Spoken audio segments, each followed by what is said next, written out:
If you want to sing, if you want to stand on the stage and sing with me, I can sing with you. If you want to stand on stage and entertain with me, I can entertain with you. If you want to sit down and play a little piano, I can play with you. I'm a cornball. Like, I'm just a big goofball. I'm going to laugh at everything. Yeah. I'm going to laugh at, I don't take myself too seriously. Like you know, if I get on stage and I slip and fall, I'm just going to lay down and sing. You know what I'm saying? I'm just going to lay down and sing. Bust my ass. You know?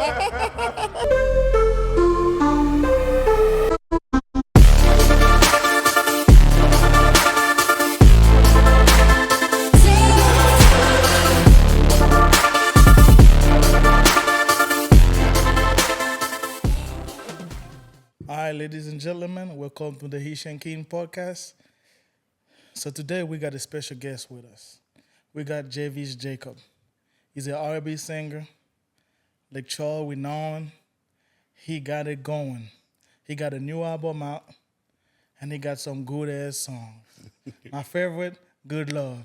Listen to it, man. So, welcome to the show, man. Thank you for coming. Man, thank y'all for having me, man. I'm happy to be here, man. I love the setup, man. I love what y'all got going on. Thank you, Right, bro. let's start with the hard questions. Let's start with the hard You're gonna questions. hit him. You're gonna hit him like hard. Like Let's start with the hard questions. It's not no time wasting. And that's a question from a fan, actually, not just me. What was your beginning into music? What got you started into music? Oh, man, I've been around music my entire life. Like, legitimately. I got singers and musicians on both sides of the family. There's like a gospel quartet group that's like really based in my family. If you are any good at anything, you're gonna be in that group. The Gospel Soul Seekers out of Westlake. So yeah, man, I've been around music my entire life. I've always wanted to be a musician. I've always wanted to be an entertainer. Like that's just. So when why was the first time you're like, man, shit, I want to do this. Like, I want to do this. Or what age were you at the time when you realized, man, I can sing. This is what I want to do. Yeah, this is my thing. Let me go ahead and get this thing started. So if I had to choose, it's probably there's a church out here called New Sunlight, and there's a woman named Belinda Williams. She's like a legendary choir director out here in Lake Charles. Like, if you can sing worth a damn in Lake Charles, Louisiana, you know this woman, you want to sing for this woman. She had a choir. She was the director at my high school, Lake Charles, Boston. No longer with us. Been there, Boston Academy. Been there, No longer with us. But yeah, so I sung a solo there. I used to, if you grew up in church in the South, man, you do music or you start doing music, you sing solos. You know, you go from church to church from Men's Day or Women's Day or the Usher's annual or pastor's anniversary, and you're the soloist for that day.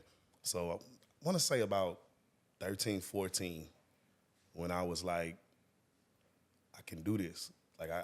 This is where I want to be. This is what I want to do. And mainly, and this is totally off subject, but man, it's something my father told me a long time ago. People never forget how you make them feel. Yeah. Right? Yeah, absolutely. And when he told me that, man, I kind of attached that to the memory that I had when I sung that solo at New Sunlight with Miss Williams. And it's something about being the vessel that is used to make people feel something. You know, because I don't really take it for granted that it's like I'm up here doing all this. Like, yeah, I've practiced. I've done it 1,000 times. I put in my 10,000 hours, but I'm just a vessel being used to make people feel something. So bring it all the way back around. Yeah. New Sunlight, I was probably about 14, 15. I was going to high school, and I was supposed to go to LaGrange because it was in my district. But Ms. Williams had asked me to sing a solo. I sung a solo. It was great. It was a great performance. It was a great what's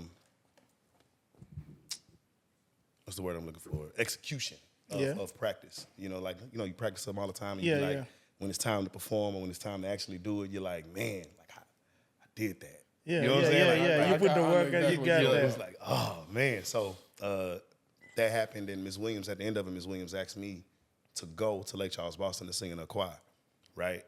And that's not a big deal to anybody, but to me that meant a lot because I knew who she was and her standard. Grew up in church. She's the lady to be up under if you're trying to learn something about music. So yeah, right there. That's when I started. That's when I was like, I think I could see myself doing this for the rest of my life. And I got another question for you though.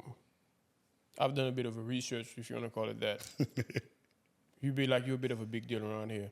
Have you ever felt the pressure of, I guess, people that's behind you, fans, people that knew you from high school, and then the fact that they're rooting for you so much? Have you ever felt the pressure of, if I don't make it, I'm gonna let myself and then all of them down, kind of thing? All the time. I mean, but every day, every song you record, every performance, there's always, man. Pressure make diamond. Like I think how you perform under high pressure situations says a lot about your character. Everybody's not that kind of person. Some people don't like to be in those types of situations. But for me, the pressures of this is home. So it never feels like pressure to me. It always kind of feels like they just want what's best for me. Like they just want me to do my best. I'm probably my biggest critic. You know, like I'm probably the person that puts a damper on everything I got going on more than anybody. So not really, man. Like not pressure, more so you just don't want to let them people down because they're only holding you up to what they believe is your highest standard. Exactly, like extreme standard. And the funny thing is, now that you said high standards, and I wasn't quite familiar with you till I met you, and then after I listened to your song, within my mind, I've held you to high standards. But to an extent, for me, as talented as you are, I feel like this is just the surface of what this guy can reach. Because we've talked about this, like you live in Lake Charles, which is like a small town compared to a big city. Yeah. Have you ever felt maybe if you went to like a big city, like just say Los Angeles, because clearly you got the talent.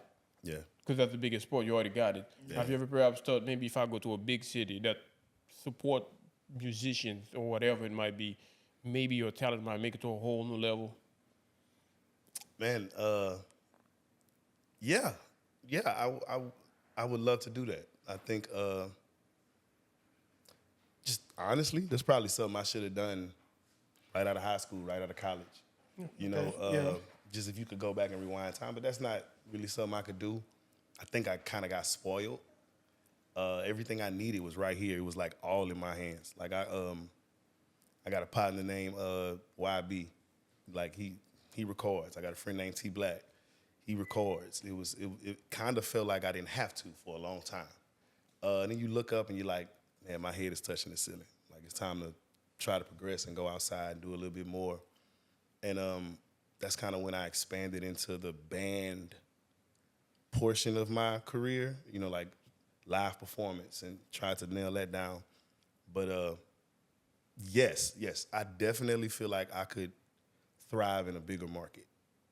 So, but why you never felt like, I mean, I understand that you say you can do that, but it's not something that you looking forward to do, or what you feel like. Is that the next step kind of thing? That's the goal. That's the goal. The next step is to go into these bigger markets and, you know, actually try your hand at being someone.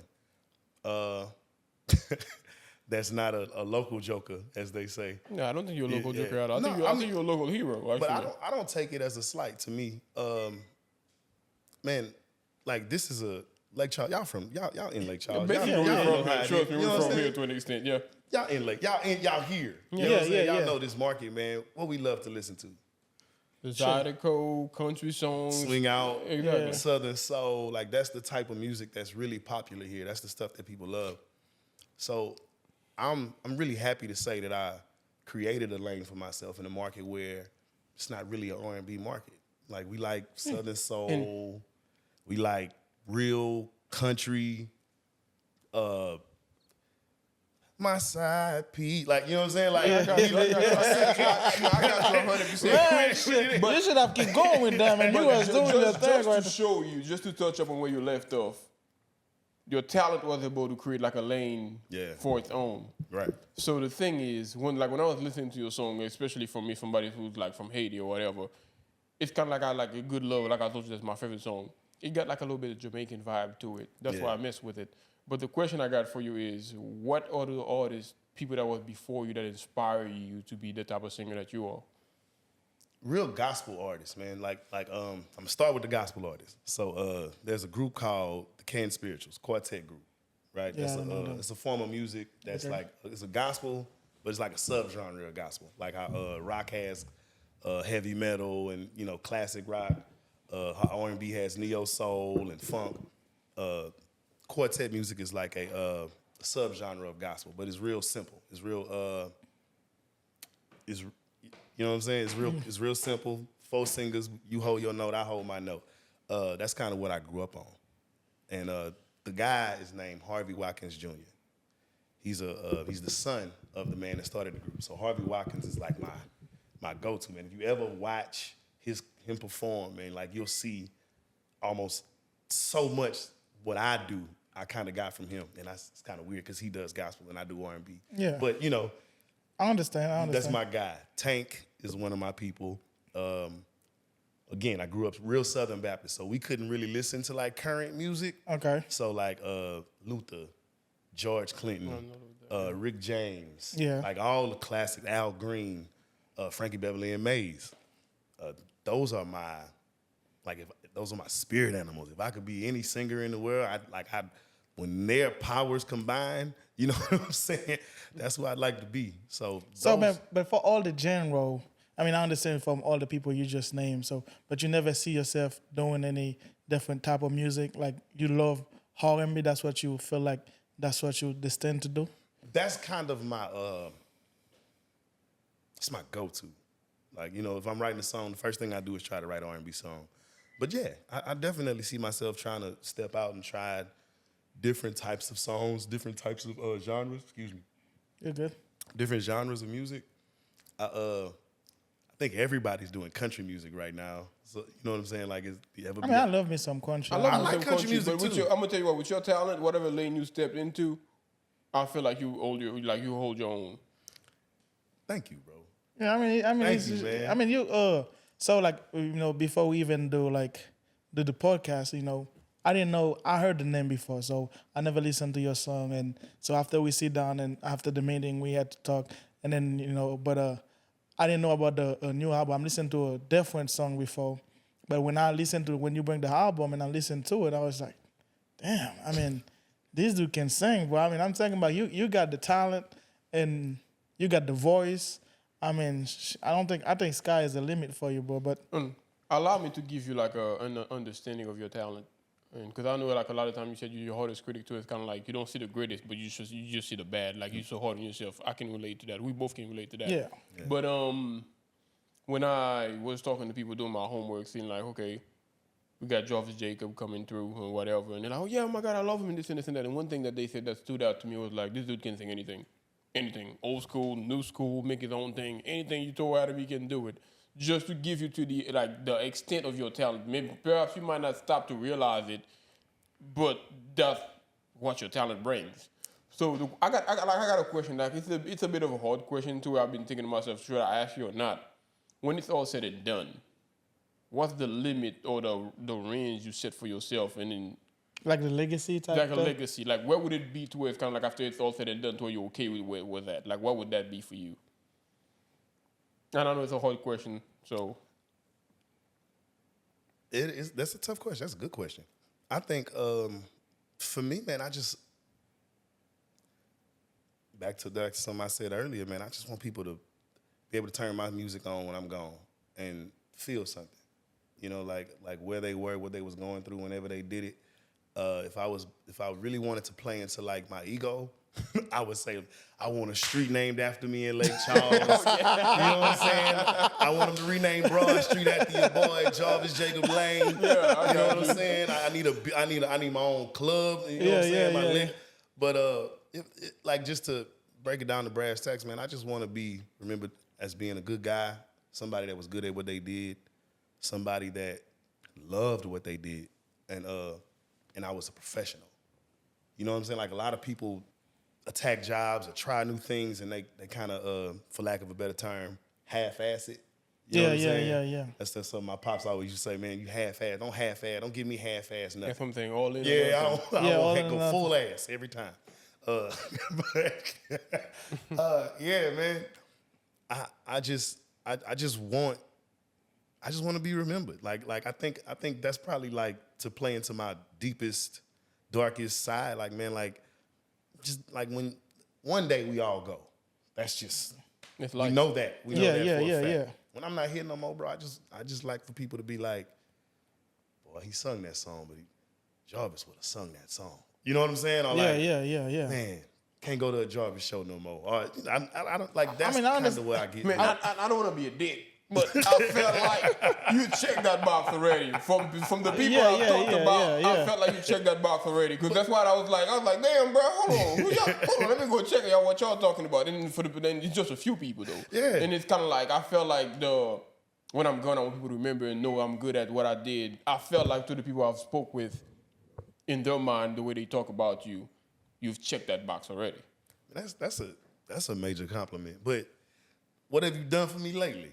You know what I'm saying? Like I wake up every day and try to do it again or be better than I was the day before. If we had a show Thursday, like you can ask my guys, the gents, Josiah, Devin, RV, and I'm gonna call them like, hey man, how y'all felt about when we did Good Love? You know what I'm saying? What y'all thought about it? Like, oh man, you gotta sing this part a little bit better. You gotta do this, but like don't do that no more. You know what I'm saying? Yeah. Like I'm like it's Since like since we're in that subject, so how you take criticism? very well. Okay. A lot better than most people. I think I take criticism well. It's because you got the talent. So I mean, if somebody tell you, you can always adjust to it. Or then some people that don't know how to sing, but they already know that. But when somebody kind of like bring it up to them, they feel some type of way about it. I don't know everything, and it's like for me, if it's criticism of a song, criticism of performance, criticism of how you sing, it's never like someone's opinion can't affect how I feel about myself. Yeah.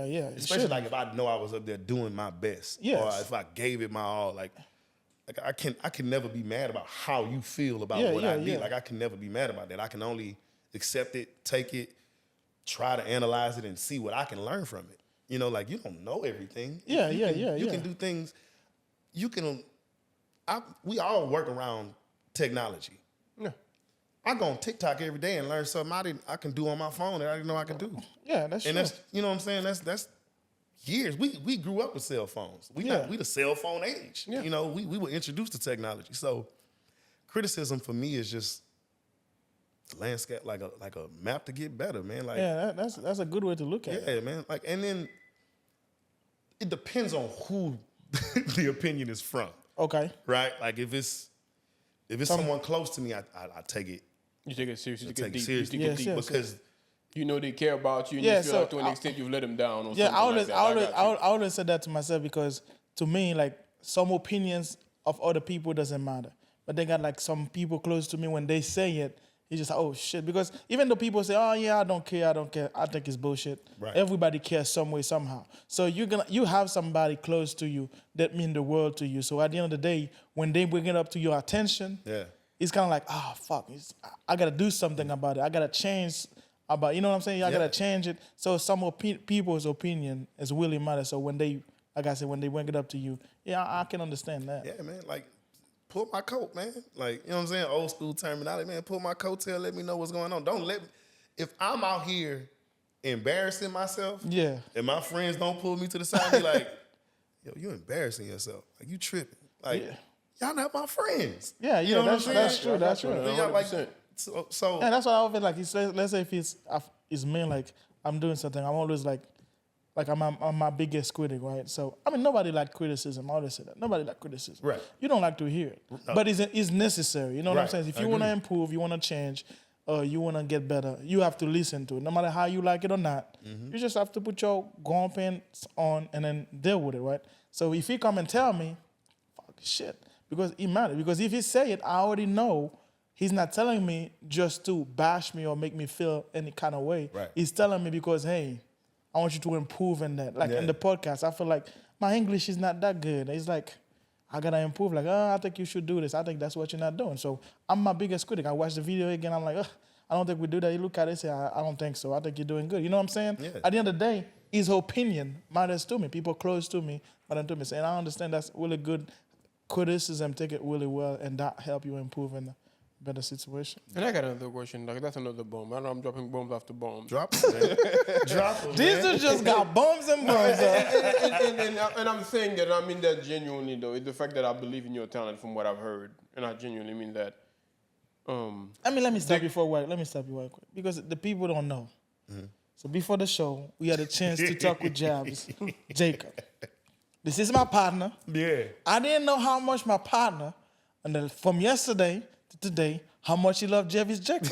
No. I So became a therefore fan. let me finish. Therefore this man really loved Jarvis Jacob. Yeah. No, I So genuinely he's gonna do. genuinely And then that's what why he's I'm about coming to at you say so right hard now. to that extent, though. Because I kept it real with you. This is a Will fan now talking to you. Before, like, today's what, Sunday? Before yesterday at 1 o'clock, I had no idea who the hell Jarvis Jacob was. I understand. And that's me keeping it 100 here, and that's live on camera.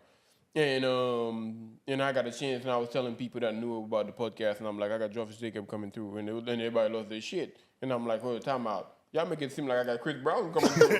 So what's going on? And then people was like, oh, yeah. And then I got different people's perspective. Oh, yeah, is this guy is this great? I can't wait to go tell my sister because that's who you got coming through. Yeah. And I'm like, time out. And I listened to your album the first time. The first time it didn't quite sit. I listened to the second time, and that's why I got a chance to pick a few favorite musics. And the third time, I'm like, man, this dude is talented. This dude is good. This is great. And then which is going to lead to my next question is, right now, there's a kid right now, wherever he might be. Hopefully, he'll be watching this podcast. And You need to be watching this podcast. yeah, for sure. Watching this podcast, and then he grew up in the South, grew up in Lake Charles, Louisiana. Maybe he became a fan. Maybe he had a chance to appreciate your talent and whatsoever. Like, what advice you would have to give that person, like as a heads up, to help him navigate through what's coming up? To it, yes, you got the talent, but this is what you got to look forward to. What I had to do to navigate through all those hurdles. That's what you got to keep in mind. Because talent like yours shouldn't be wasted. Man, my advice to anybody, if in any area, if you're watching this podcast, my advice to you as a young musician, if you would like to if you want to be an artist, first, like, this is gonna sound crazy, but you gotta dream like you're a kid. Like, you really gotta keep thinking about it from the perspective that you had when you first decided that you wanted to do it, or you'll hate this. You'll hate this aspect of it. A lot of the criticism that you get, most people aren't hating on you. They just trying to pull your coat, let you know, hey, not this way, try to do it this way. But more than anything, you have to have self-confidence. Gotta have the self-confidence. And you need to learn the know-how to do almost everything in this music business by yourself. You need to learn to record yourself. You need to learn how to market yourself. You need to shoot your own videos. You need to learn how to write a song. You need to learn how to play some form of an instrument. If you can't play an instrument, there's a lot of apps that'll teach you how or probably do it for you. But more than anything, man, just don't give up. Like, it's we talked a little bit beforehand. He was like, man, why you never left Lake Charles? Don't have a strong answer for that yet. I'm working on it. I'm working on it.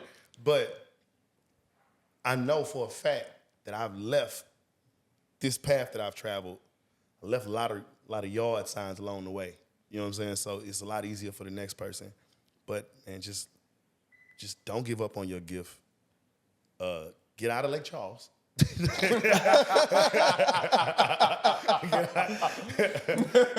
If you can afford to, while you young, man, go see the world and realize how small Lake Charles is, and like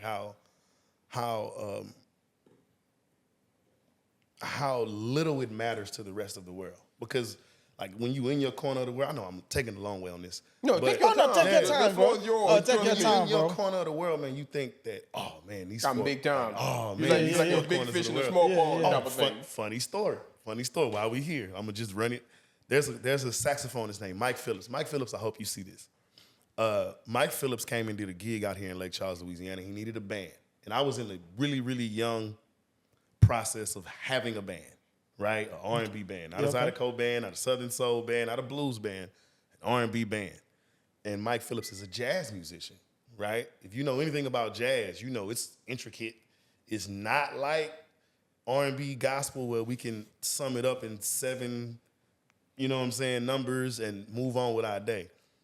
Mike Phillips came and did a gig with us, and he gave us hell. Like hell. Like we practiced the night before with his music director. Everything was cool. Y'all got the songs. The songs sound great. He sent us the set list.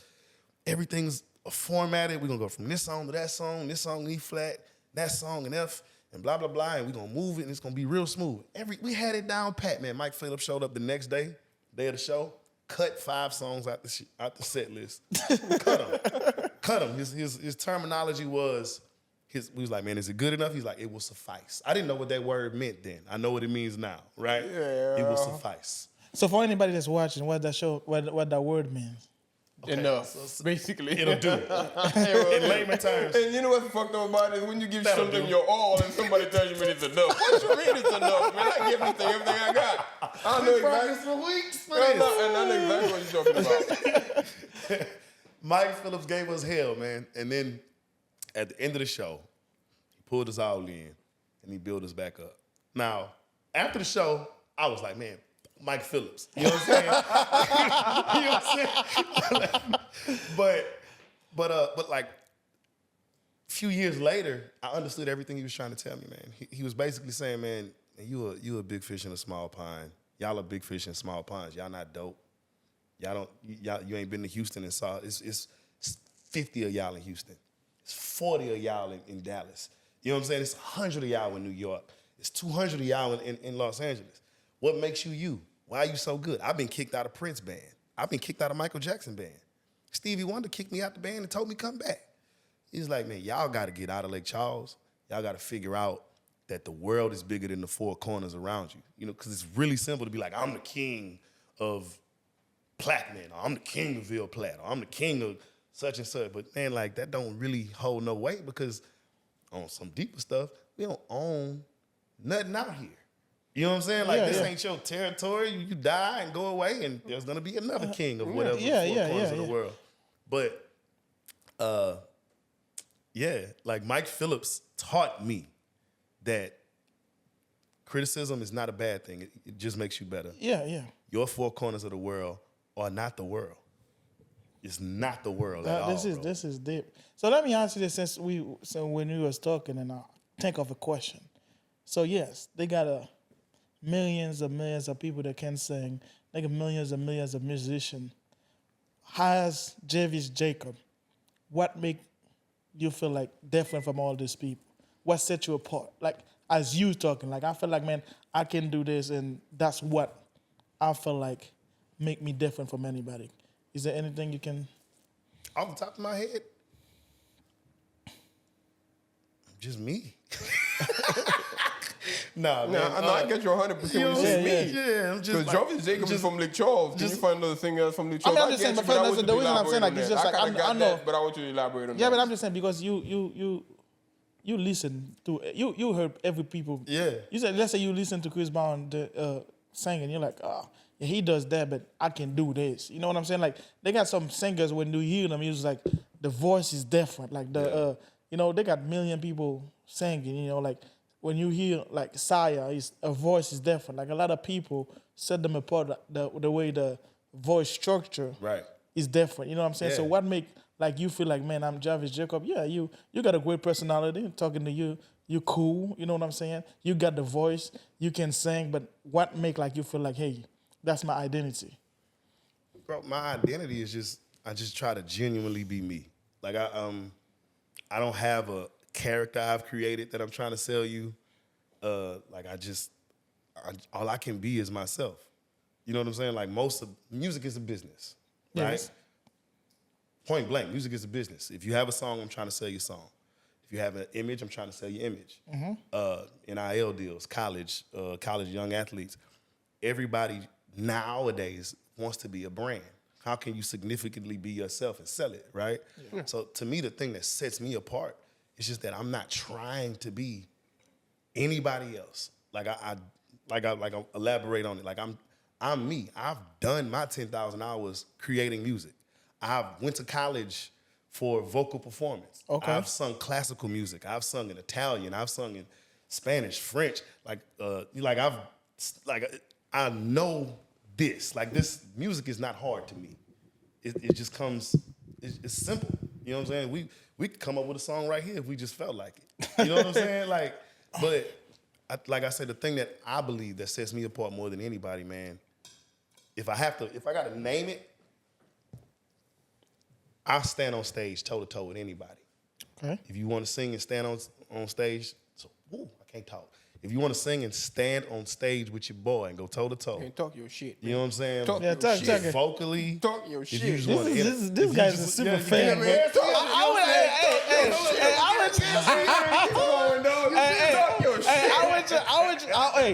I want to take one thing for this because I'm amazed by it because I usually don't see him like that. But I want you to know this is a super fan, bro. That shows the belief I got with you in your talent. That's why I'm like, don't let us interrupt you. Talk your shit. Yeah. Because you know, And you know the amount of work, the amount of failures, the lessons you learn along the way. Yeah. It's kind of like it's nobody's place to tell you what you can and you cannot do. So therefore, while you're talking your shit, my nigga, keep going.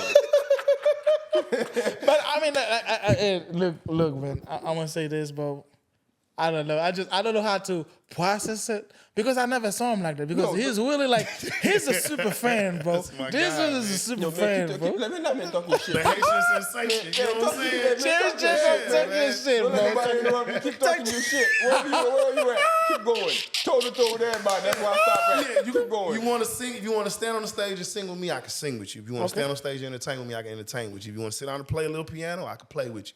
Like it's for me, the music isn't hard, and I know myself. I'm genuinely not trying to impress anybody. Like I'm not. Like we don't have to be friends. You know what I'm saying? Like you know, But respect my talent. yeah, Yeah, like, we don't like. I'm just out here doing what I like, and I like doing this. It feels good, and for me, bro, I'm a cornball. Like I'm just a big goofball. I'ma laugh at everything. Yeah. I'ma laugh at. I don't take myself too seriously. Like you know, if I get on stage and I slip and fall, I'm just gonna lay down and sing. You know what I'm saying? Like, I'm just gonna lay down and sing. Bust my ass.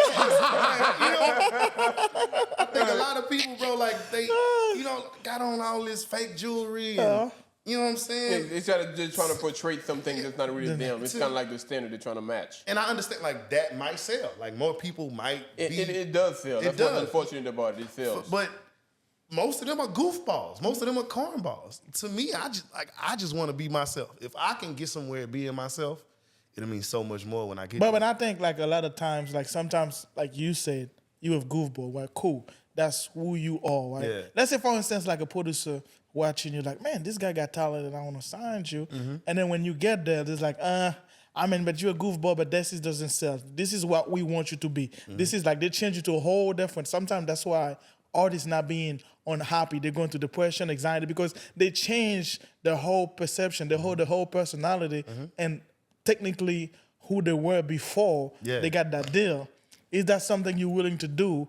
Sacrifice you're willing to make to get to the highest level. You don't level? want to sell out like that. I do it on my own to a certain extent. Yes, I'll do it to a certain extent because more than anything, if you're an artist, you're being creative, right? Like you literally. Beyonce was like, I'm gonna do a country album, right? Yeah. Put on a cowboy hat, made an amazing album. You know what I'm saying? In my perspective, Hey, it was a good album. it was a great album. Texas Hold'em, good tone. And it was all country music, right? She did it, but a year before that, I might be wrong. The Beehive gonna be on me, but I might be wrong. A year before that, you know what I'm saying? I'm in the Beehive. I'm in the Beehive.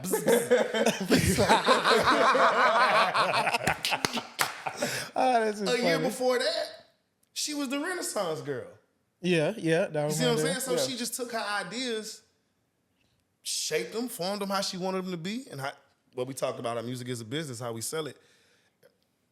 Like you have to do that in some form of fashion. But like in the sense though, Beyonce is just like they got a level you which you can do whatever you want. But when you like this is you choose to, you know what, I'm gonna do rap. Yeah. I'm too big now. What the fuck not? Let me do rap. Right. Or let me do like, country. Let me do Zydeco. But when somebody else trying to change you, somebody else trying to force you to be somebody that you're not, how would you feel about that situation? I pray I never have to put myself in that situation because I don't Bro, I go on stage and I love entertaining people, but I like to be at my house, bro. You know what I'm saying? Like with my wife and my kids, watching Shrek or Bluey or whatever. Like I'm a true introvert. Yeah. So for me, when I'm uncomfortable, like I get real tense. You know what I'm saying? Like, and I don't like to be that person. So like I never have to be in that situation. If I was in that situation, if I could have some say-so or like some type of creative control over it, I may participate, but like I've never been put in that situation where somebody was like, all right,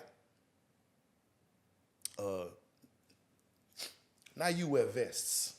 You know what I'm saying? You just wear vests and boots, leather, all the time. I've never been in that situation. I got you. So I pray I never have to be. I pray I can keep kind of doing it how I want. Like I can, I basically do it myself. You know, before we took a gig 2 or 3 years ago at the Golden Nugget doing the Blue Martini every Sunday. There was a guy up there named Joe, and Joe called us. We were doing the Blue Martini like every other month. Sometimes the Rush Lounge. He was like, man, I have an idea. I'd like for y'all to do Soulful Sundays. And it was an idea where he would do R&B every Sunday, the same place. And we just try it. You know what I'm saying? And it it grew and it grew and it grew. And I think we were just supposed to do it for like 4 to 5 months. And we did it for like 2.5 years. Right? Damn. That was a big stage for us to be on. Yeah. You know, like casino stage. Like there are artists in Texas that don't get that opportunity. There are artists here in Lake Charles. There are Zydeco artists that don't get the opportunity to go stand on Zydeco, on casino stages. And they the big dogs out here. Like they are those guys. But someone saw enough in us to put us on that stage and give us that opportunity, and we made the most out of it. So circling back around to like somebody trying to force you into making you're gonna do this and you're gonna do that. What I tried to do at that point when we had that stage and I realized what it was like, let's switch the image up a little bit. Like I'm a real simple dude. I'm a country guy. Y'all see t-shirt, jeans, shoes. This is me every day. You know what I'm saying? Yeah. Period. Like I don't really like to dress up. Like it's not really my thing unless we're going to church. But man, I started buying suits. Shout out Cliffany, the hat queen. She started making me hats. You know, like these beautiful brims, bro, like with accents on them and made it, like gave it character and made it look like myself. So I was able to create this image for myself as like Anthony Hamilton. Yeah, Southern, I love Anthony Hamilton. You know what I'm saying? Man. I love Southern Anthony. gentleman. Yeah. Like I really played, like my band is Jarvis and the Gents. So I really played into the gentleman portion of it. You know, and so later, I did it, but I did it on my own terms. And I'm probably gonna try to do it on my own terms again in some form of fashion, but it has to be for me. It has to be something that I'm comfortable doing. I can't just, I don't do good being uncomfortable unless it's like a challenge for me professionally or something that I'm trying to achieve. Like, I think that's what sometimes people like, you know, when they put themselves in a situation like this, that's where all those, you know, all the depression, anxiety, all those, you know, started doing like drugs and alcohol. You just gotta, you know, because you don't feel uncomfortable. But I want to bring... Oh, shit. Big timer. Somebody asking me when that episode is going to come out. They don't even know we're recording it yet. That's just to give you an idea. Oh, yes, I want to talk about the album. Okay. Yeah. With them. And so when the idea of the album, like you feel like you want to do the album, and when your inspiration come for that album. Okay, so this project is really dope to me, man, because Rhythm and Romance, now streaming everywhere. This project is really special to me because when I first started making my own music, I did it with a friend. I left Lake Charles in 2006 and went to Lafayette, ULL. And I'm in the gospel choir, and I get real cool with the drummer. His name is Lee Urquhart, T Black. So when we first started making music, the first album I ever recorded, I recorded it in his closet. But like all the zoot suits around, and like he's a church kid too, so like he got all these Annihilator Gators all over the closet and all these lime green suits, you know, double-breasted, not like you know, double-breasted wasn't cool until recently. They just kind of brought that back. But yeah, so like we linked back up, he's worked with like Jacquees and Marcus Houston. You know, like he's one of those guys, real into the industry, been in Atlanta, been in Houston, LA, New York, like plugged in. And he reached out to me. He's like, man, it's time for you to make a quality, great project.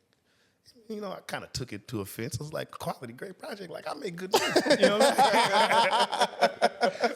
What you mean? I've been doing going this. back to criticism, like, he's in the industry.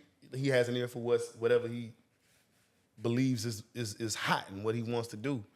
And he's like, man, let's make this project. And he just moved back to Leesville, Louisiana. That's his hometown. And like I said, this is like my brother. Like, this is one of my best friends. So we started in November. And we just, the way I record music, I try not to set an end goal. I just start recording. You know what I'm saying? We'll make a song about barbecue. We're going to make a song about hot chips. We're going to make a song about this. You know, whatever feels good. She left me. She came back. You know, however, and it's May. So we finished in March. And we had about 12 songs. We cut it down to 8. I fought for an intro. Cause I heard your intro. Yeah, I like it. I fought for the intro, man. I'm an R&B kid, like, you know, like Joe to see, Drew Hill. Big intro in the record. Escape, SWV. Big intro. Then you enjoy the rest of the record. And I couldn't come up with a title. For the record. We had the records. We had Good Love. We had Take. We had My Favorite. We had Yellow Sundress. We had Brunch. We didn't make that. Like I'm supposed to. Like I'm supposed to. Yeah, I love Like I'm We supposed had to. the records, but I couldn't come up with a title for it. And I'm talking to my wife, right? And she's like, it's just a romantic album. You know what I'm saying? Like, I don't know why you tripping about it, because I get real in the dirt about like creative things, like how y'all named the podcast. Yeah. It would have took me a year to name it. You know what I'm saying? Like, Get the perfect name type of thing. I gotta got you. feel like you gotta feel it. like it. That don't feel like it. Like, I wanted to name it. I wanted to name the album Was Am. Y'all hip to Webby? I know Webby. You hip to I know Webby? Webby, but I don't listen. So Webby say Was Album a lot. That's and I got a cousin out of Baton Rouge. That's how every time I talk on the phone to me, like, Was Album. But I was gonna do like a radio station, right? It was gonna be like WUZAM. Yeah, okay. Like, I was gonna do that. She was like, she was like, you don't need to do it, like, that's too much work, blah, blah, blah. Like, just name it something romantic, right? And so I'm watching some old movie and somebody says, man, she giving me rhythm. Pow. You know what I'm saying? Rhythm and romance. Let's go. I figured it out. And I'm proud of this project. I took another long, I like to tell stories, I'm sorry. I can talk. Oh, yeah. Take it to full story. But this, like as a married father, man, like, this project is just about relationships. Like, if you listen to it, Good Love, I Just Want to Know, like those records, Yellow Sundress, I just meant, oh my God, like, look at this woman. You know what I'm saying? Like, they make them like, where is she from? You know? Yeah. Like, Yellow Sundress, Good Love is like, you know, we there now. Like, I got to tell her about how she is. Right? I just want to know. I'm trying to show her off. I want to be with her everywhere I go. She on my arm. You get to Take, and it's like, I like Take. You know what I'm saying? Like, you're going through some things on Take. Yeah. You know what I'm saying? Like, we in, that's like, if you've been in a relationship, like, either somebody's, if you've been in a relationship that was unhealthy, just say it that way. The most of them all. Yeah. Right? Kind of feel like somebody took something from you. Yeah, You know what I'm saying? definitely. Like, somebody took something from you. When you get to Love Works, it's like, damn, you get on my nerves. But come here, man. You know what I'm saying? Like, come here. I love you, I know good. exactly what you're talking about. Like that's like the whole project, man, is just about, I would say, like, being a 30-year-old straight male. Like, you know what I'm saying? So let me ask you this question. So ahead. when you write a song, do you say, let's say for instance, Good Love, do you say, I'm gonna call this some Good Love and I'm start gonna working on it, or is when you're done you say I'm gonna call it that? Okay, so I didn't write Good Love. T Black wrote Good Love. Okay. But I'm talking about you writing any song. Like, do you put the name first, or do you after the fact? No, I never named the song. I don't name the song till we putting it on the album. Okay. Because you could take nowadays, like back when we were kids, if you in the song saying, if I'm in the song saying, "Don't leave me, girl," and that's the hook, that's gonna be the name of the song, Okay. right? Don't leave. That's gonna be the name of the song. But like, if there's a part in that song where it's like, I say something like, "Took everything in the dog." Like, I might name it "Took Everything in the Dog" now. Yeah. You know what I'm saying? So, got like, you. just because that might be a little bit, you might want to listen to that song a little bit more than, you know? Yeah. So, I always name the song later. Man, look.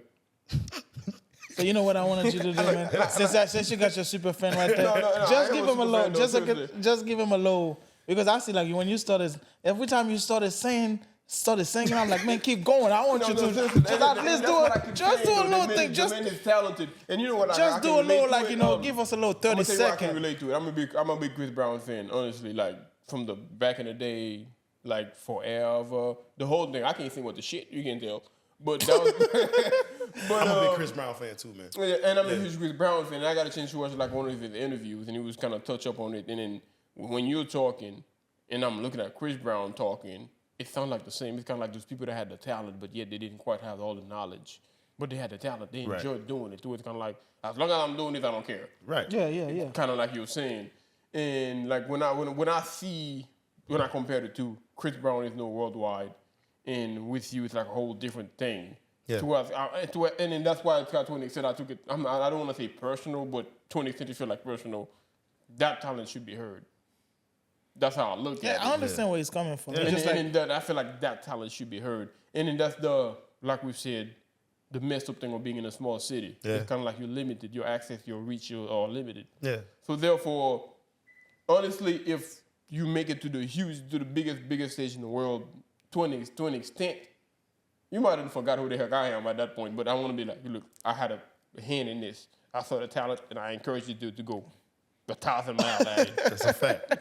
So, shit, I'd be damned if Jarvis Jacob become the biggest name. I'm like, man, bro, this is the Haitian King Podcast, bro. You better come back here. Just give, you better come back. bro, because we're gonna be here for a long time. Like, I was talking to a friend of mine. I was just telling him recently, I like when somebody do something. It doesn't matter what it is. It could be the stupidest thing ever. But whenever they do it so well and yet find so much joy in it, I'm envious of it. Because how dare you do this whack ass shit and then be happy within it? And that's why I always say I'm envious of it. And then when I see your talent and then I'm listening to you singing, it feels like you're doing something. I'm not gonna call singing whack, but it's like you're doing this thing. You can hear the joy within it. And talking with you right now, I could just feel the joy. I can hear the story build up or whatever. Yeah. So the question I currently got for you is, if Jarvis Jacob wasn't a singer, who would he be?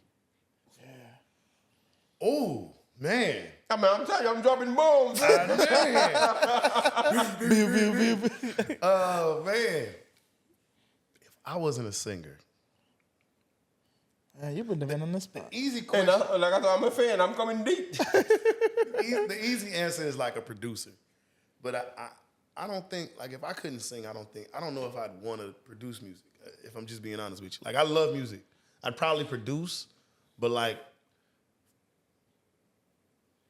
I don't know. Like, Jesus Christ. Now, I told you, I'm coming deep. coming You better be ready, man. So the men never thought about that too. I never thought about that, man.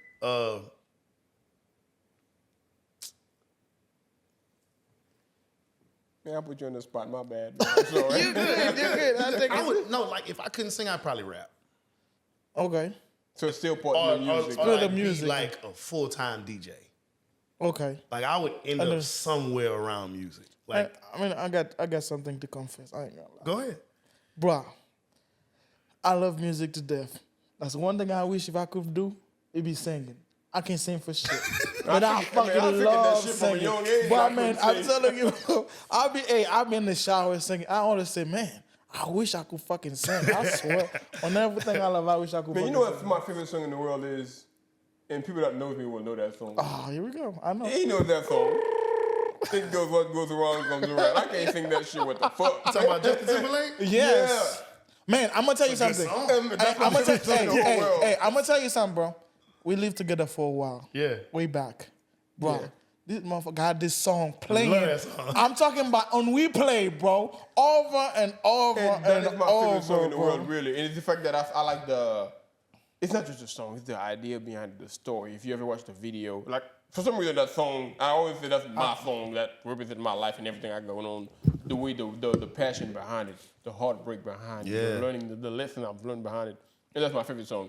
And when I'm singing that shit in the shower, I sound like I'm Justin Timberlake. But you go to the shower, I'm like, damn man, what's this dude? Hey, bro, my cousin Stafford, he no longer with us no more, man. Rest in peace, cousin Stafford. Cousin Stafford told me a long time ago, everybody can sing. I can't. Now listen, Trust me, I let me can't. finish. Let me finish. Let him finish. I want to hear that one. Everybody can sing. Everybody can't sing well. Okay. You see what I'm saying? Yeah, that makes But that we makes can sense. all sing. Yeah, You know what I'm can saying? say, yeah. Some people might cover their ears when you sing. Some people might not want to hear you sing. But would you call that singing though? Yeah. That sounded like making noise at that point. You're not singing. I mean, you just, it's easy for him to say somebody that know how to sing. Yeah, man, you're all good. I'm gonna tell y'all how bad I am, right? I went to a karaoke thing. I was on a date, Okay. and I had a few drinks in me, and I felt like I could sing. And I got on the podium, held the mic, and sung. Think about it, first date. And I sung. And when I got back, the girl was like, "Don't ever do that again." Hey, man, since he got his story, I got to tell you a story, bro. So that was way back in Haiti, right? Yeah. So I'm sitting there, like he was in church. He was a Adventist church. I got my partners. I would look. So they take me to church. I go to church. Yeah. So there was like a contest in the church saying like, the people with the deep voice, they can just come in there. It's just like, I was like, oh shit, yeah, I can do this shit. You know what I'm saying? And mine, I said like, I'm gonna be next, right? Like I'm practicing, like my, bro. I kid you not. I go up there, bro. I grab the mic.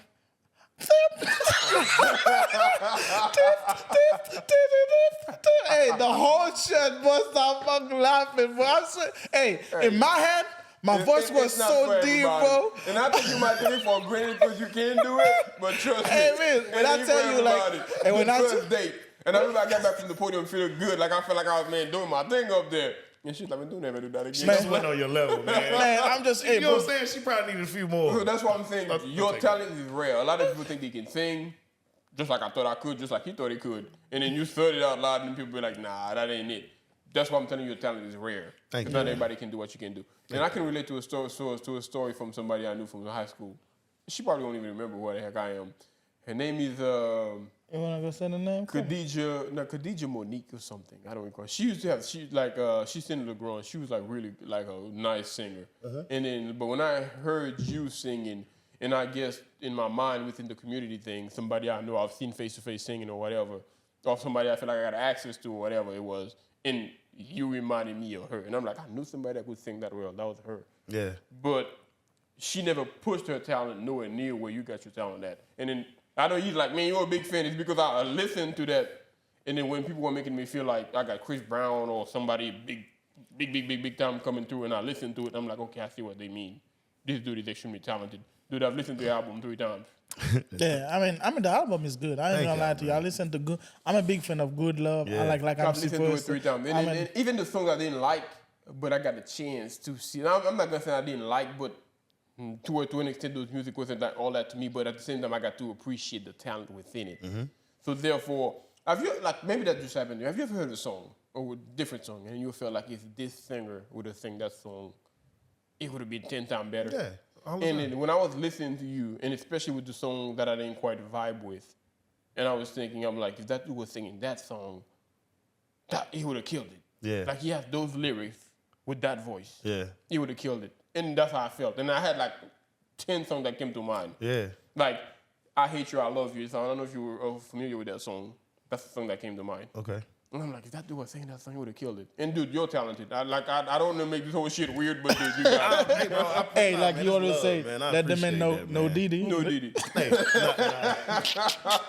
But you would have killed it, though. Honestly. that's love, man. I appreciate that, bro. Yeah, I mean, you got a lot of talent, bro. I mean, you really good.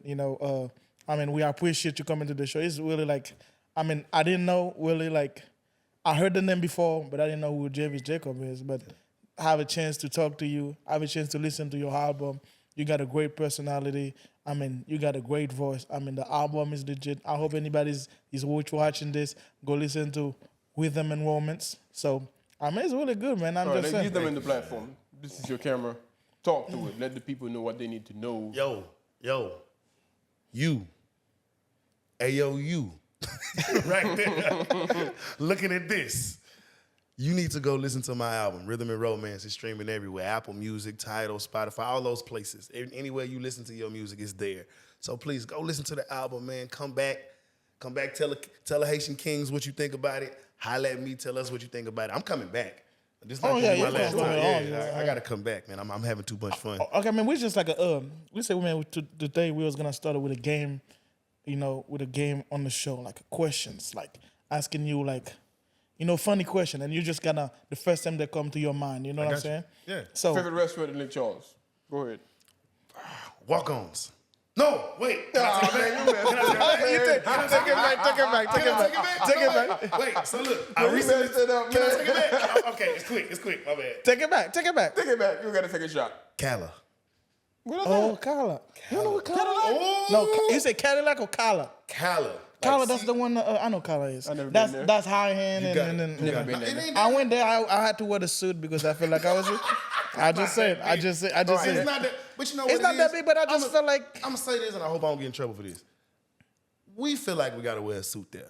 Okay. You ever see? But I'm Haitian though. I feel like I'm not from here. Just I like me personally. People say I like to dress up. Right? It doesn't matter if I was going to Walmart. Don't get me wrong. I'll be wearing a suit. That's me. So I feel like I was going to Cala. I got a bunch of suits. That's the time to wear them. That's the reason I don't wear think I've them. ever been there. Either I've been there, never made a big deal out of it like that, but never been there. Where's it at? That's like Downtown, where you used to live at. Yeah. Sure.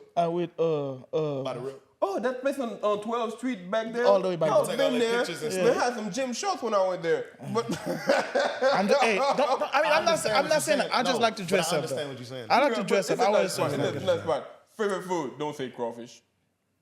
Boudin. So I'm gonna tell you something. That's local. If you had to eat one food for the rest of your life, but pizza's not included, which one would be? Took my pizza. Okay. Rice dressing. Right. For the rest of your life? Man, I do these are purely chores. Rice dressing. Got meat in there already. Or jambalaya. Okay, so another question. Let's just say, God forbid, you passed away. What singer would you want to come in and sing at your funeral? Ooh. I told you, man, I'm dropping bombs. Dropping bombs. Hey, man, it's a quick question. You ain't got to think about it, I'm man. gonna offend somebody. I'm gonna offend somebody, man. I'm a singer. I'm gonna offend somebody if I answer this wrong. Okay, I'm gonna answer it wrong anyway. But if I, you have to put a time on, cause You're I've good. been thinking about this shit for 10 minutes. I know, man. Who would sing in my funeral? Okay, let me make it easier for you. Thank Scratch you. that. Thank you. Can we come back to that one? Yeah, come back to that. Come back around on that. And it's another bomb. Whew. If you had to sing with somebody, drop a song with somebody, who would it be? Dead Right or now, alive? Yes. today. Yeah. Tank. Oh, Tank, holla at your boy, bro. Man, that's quick. Holla at your boy, bro. The man been thinking about that. Bro. I'm a fan, bro. Every time I sing something and do a little harmony or two, be like, bro, you sound like Tank. And like, I be trying to. Like, you know what I'm saying? Like, I be trying to. I'm just kind of coming into myself. Like, I fuck with you. You know what I'm saying? Like, you might, like, you, no sus stuff. You know what I'm saying? No No sus. No just, Hey, hopefully he gets to see that. Like, man, I'll let your boy, man. I'll do some push-ups. You know what I'm saying? 'Cause you a real. Yeah, I do both. You buff. I'll say you wanna sing with Tank? Give me 50. Now that you say Tank, I gotta tell you, you say you like Tank. Because when I listen to Tank and the Chris Brown and what's the name of the other guy you said? I like Anthony Hamilton, me. Oh, can I get one more? King George, bro. King George, holla at your boy. Man, that's just getting 2-3 tries. That Hey, shit's bro. supposed to be just one and done. I'm sorry. My bad. I'm playing the game wrong. Look, I got another question though, because usually the people that you say that Tank, they seem like the lover boy type. Like, why is that so? Why aren't you like the player lover boy? You listen to me, you're gonna drop your pennies type of stuff. Like, why is your style or vibe so different from that? He's a family man. Because The man is a And fan. and my mama be watching, bro. My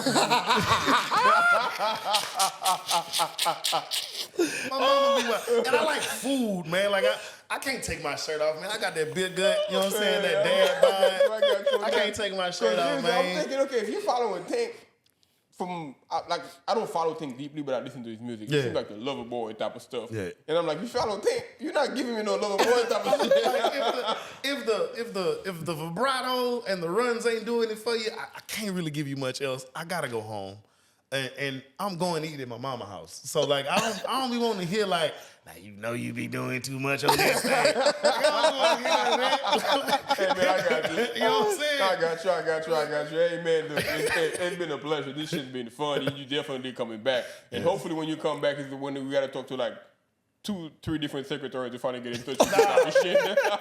Hopefully that's where we're at. I thought Jarvis Jacob was supposed to call me back. Yeah. I mean, sir, he's very busy, but you told me that 2 weeks ago. No. Hopefully that's where we're at. And then honestly, to an extent, I'll take some pride within it. Is because I feel like you're extremely talented, and I said that 1,000 times through this whole podcast. I feel like the ceiling is way higher than what you could possibly understand. Especially when you talk to people out here who got a chance to listen to you. And from my understanding, they talk, and then that's when I was talking, and me being ignorant, not knowing what the hell that is. And I'm like, time out, y'all talking as if Chris Brown is coming through.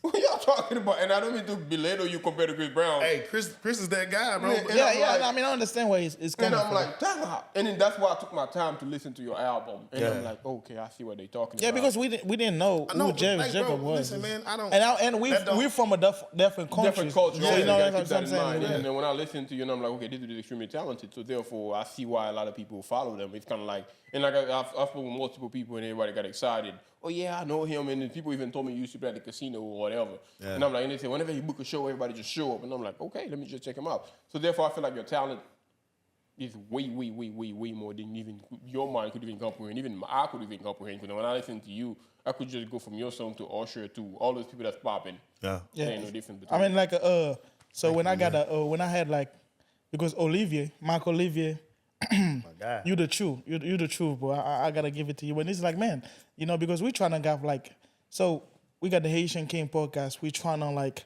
bring people to the community. Let's have a conversation. It doesn't matter what background. You know, you can be a lawyer, counselor, musician. So he was asking me, man, do you want to have a musician on the show? I said, yeah. He said, like, you know, Jarvis Jacob. I said, I heard the name. So it's like, okay, I'm gonna give you the number and you call him. You know what I mean? So now I'm happy, you know, having you on the show, seeing how you are, how you react. I mean, you got like I said before, you got a good personality. You really cool. Like, you know, you down to earth. You're chilling. So Mark Olivier, I wanted to shout out your episode. Thank you so much for bringing Jarvis Jacob to the show, bro. Shout out Mike, man. All right, man. We're gonna end it right there, man. I mean, he's like, but I mean, no. I want to ask this question before we end this. So, if Jarvis Jacob could go back and talk to his 15-year-old self, what would he say right now?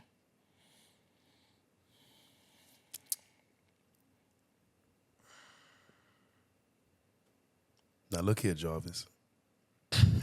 No, yeah, keep going though. These next few years are gonna be a little difficult. But buy a MacBook and the microphone. Save your coins. Travel. Make sure that your hometown isn't your end all be all. And stay consistent. And more than anything, don't let nobody make you feel like you're not doing enough when you know you are. So, you know, yeah, Jarvis. Yeah, that was really deep, man. I was right here just like, man, that was deep, man. Maybe you might not be talking to a 15-year-old Jarvis, but you're talking to a 15-year-old somewhere. So, hey, wherever you are, man, just heed that advice. And if you need more, holla at your boy, man. I really feel like it's important that you pass all the information that you have on to the next person. Yeah, but as a matter of fact, you can just let people know how they can get in touch with you. Facebook, Instagram, TikTok, whatever. Hey, yo, my stage name is what my mama named me, Jarvis Jacob, Jarvis Jacob, and that's me on every social media platform. Instagram, Jarvis Jacob. Facebook, Jarvis Jacob. YouTube, Jarvis Jacob. TikTok, Jarvis the Gent. Sorry. But yeah, man, y'all hit us up. Go listen to Rhythm and Romance, man. It's streaming everywhere right now. I'd really appreciate it. Tell me how you feel about it. Tell me the songs you love. Tell me the songs you liked. But not for you. Like I said, I take criticism well. Yeah. But man, shout out to y'all, man. Thank y'all for having me, man. I love this setup that y'all man, it's all have. good, man. Thank you for coming, bro. Thank you. We aim to please anybody that comes here. We want them to be as comfortable as possible. Yeah. And thank you for coming. And anybody's watching the show, and if you feel like you want to have a conversation, you can come to the show at any time. So this is the Haitian King Podcast.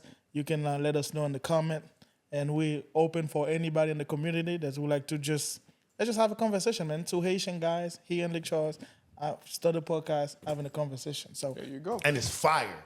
oh yeah, It's we having a good time. We're Yes. just having a good time. Yes. All right, thank you so much, Jarvis. Thank y'all, man. Thank y'all for having me, man. All right.